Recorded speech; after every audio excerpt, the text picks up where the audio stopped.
ድንግል ማርያም የፋሲካን በዓል ማክበርን ስታስብ የልጇን መያዝ ሰማች። ልጇ መከራ ወደሚቀበልበት አይሁድ ግፍ ወደሚፈጽሙበት ወደ ኢየሩሳሌም እንዲወስዷት ከሐዋርያት አንዱን ፈለገች። አይሁድን ስለፈሩ ሁሉም ጥለዋት ሸሽተዋል። ከጴጥሮስ ጋር ለመሄድ ጴጥሮስን ፈለገች። እሱስ የካህናት አለቆችን ስለፈራ ልጅሽን አላውቀውም ብሎ ሸሽቶ ተደብቋል አሏት። ዳግመኛ ስለ ወንድሙ ስለ ያዕቆብ ጠየቀች። እሱም ሲይዙት ልብሱን ጥሎ ሸሽቷል አሏት። እንድርያስን ፈለገች። እሱስ ከልጅሽ ጋር ወደ ከተማው አልመጣም አሏት። ቶማስም እንዲሁ ሸሽቷል። በርተሎሜዎስን ጠየቀች። ከሁሉ አስቀድሞ ሸሽቷል አሏት። ፊልጶስን ጠየቀች። እሱስ አንድ ጊዜም አልታየም አሏት። ማቴዎስን ጠየቀች። እሱማ ግብር ተቀባይ ስለነበር ከሁሉ ይልቅ ፈርቶ ተሸሽጓል አሏት። ሁሉንም አንድ በአንድ ጠየቀች። ከእርሱ ጋር ወደ ቀራንዮ ከሄደ ከዮሐንስ በቀር አንድም አላገኘችም። እያለቀሰችና እያነባች ወደ ቀራንዮ ገሰገሰች። ሁሉም ፈርተው ተሸሽገዋል።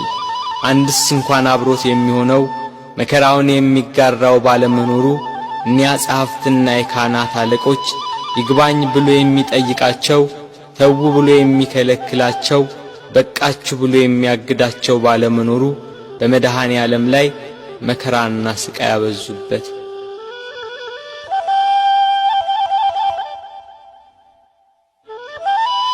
ጲላጦስ እንደ ሕጋቸው ሞት እንዲፈርድበት አደባባይ አቆሙት። ሊቃነ መላእክት በመፍራትና በመንቀጥቀጥ ከፊቱ የሚቆሙለት እርሱን በአደባባይ አቆሙት። የጌታችን የኢየሱስ ክርስቶስ እናት እመቤታችን ቅድስት ድንግል ማርያም ከእህቷ ከቀሎጵያ ልጅ ከማርያምና ከመግደላዊት ማርያም ጋር ከመስቀሉ አጠገብ ቆማ ሆድን በሚያቃጥል አንጀትን በሚቆራርጥ በጽኑ ሐዘን ታለቅስ ታነባ ነበር። በድንግልና ስለ ጸነሰችው ስለ ተወደደ ልጇ ድንግል ማርያም ለምን አታለቅስ? 9 ወር ከ5 ቀን በማኅፀኗ ስለ ወሰነችው ልጇ ድንግል ማርያም ለምን አታለቅስ?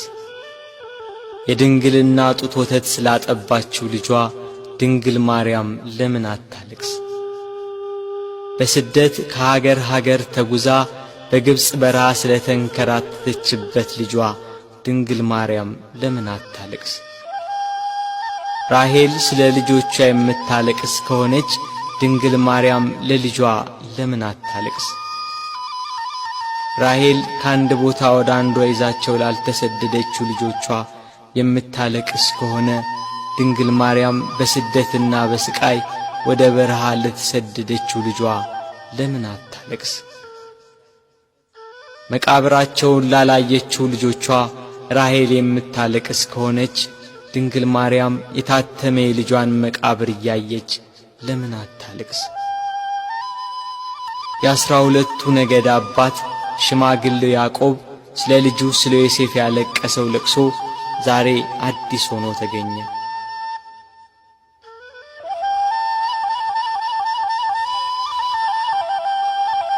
ያዕቆብ ልጁ ዮሴፍን ወንድሞቹ ሲያስሩት አላየም። ድንግል ማርያም ግን ልጇ በመስቀል ላይ ተቸንክሮ አይተዋለች። ያዕቆብ ዮሴፍን ወንድሞቹ ከጉድጓድ ሲጥሉት አላየም። ድንግል ማርያም ግን በአይሁድ አደባባይ ልጇን ተሰቅሎ አይተዋለች። ያዕቆብ ዮሴፍን ልብሱን ገፈው ሲሸጡት አላየም። ድንግል ግን ይሁዳን ለ30 ብር ሸጠው አይታለች። ያዕቆብ በልጁ ደም ሳይሆን የበግ ደም አይቶን ያለቀሰ። መለኮት የተዋሃደው የክርስቶስ ደም ግን ድንግል በምታለቅስበት ጭንጫ ላይ ፈሰሰ። ስለዚህ አለቀሰች።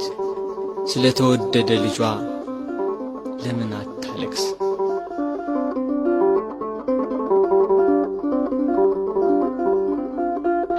ሰባቱ የመላእክት አለቆች መጥተው አረጋጓት፣ አጽናኗት። እርሷ ግን በመስቀል ላይ ሆኖ የሚሰቃይ ልጇን እያየች ልቅሶ መተውን መጽናናትን እምቢ አለች። አባቷ ዳዊት እሳት በሆነ ፈረስ ተቀምጦ መጥቶ አጽናናት። እርሷ ግን ልቅሶ መተውን አልቻለችም። ከወለደችው ጀምሮ ልጄ እያለች በስጋት የኖረች እናት ያሁኑ የልጇ ነገር ግን የመረረ ሆነባት። ልጇን ፊት ለፊት በመስቀል ላይ እያየች እንዴት ብላ ትታገስ? ምንስ ብላ ትጽናና?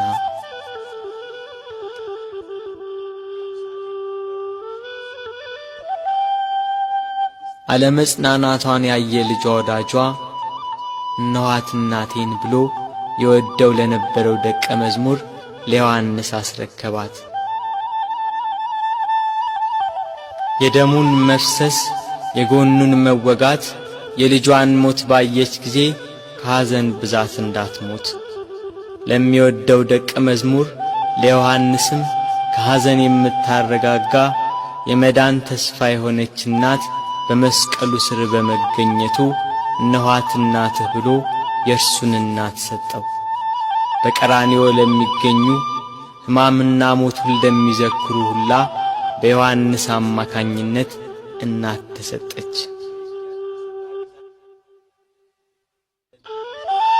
ቤት ከገባችም በኋላ መጽናናትና ልቅሶ መተውን አልቻለችም። እስከ 3 ቀን ድረስም እህል ውሃ አልቀመሰችም።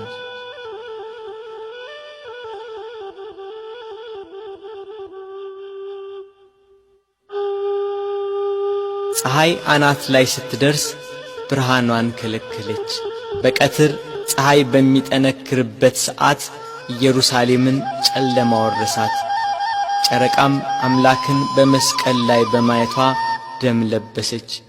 ከዋክብት ረገፉ።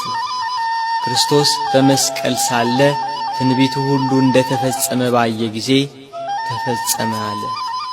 ነፍሱን ከሥጋው ለየ። አምላክ በሥጋው ሞተ። በነፍሱ የሞተውን አዳምን ለማዳን ክርስቶስ በሥጋው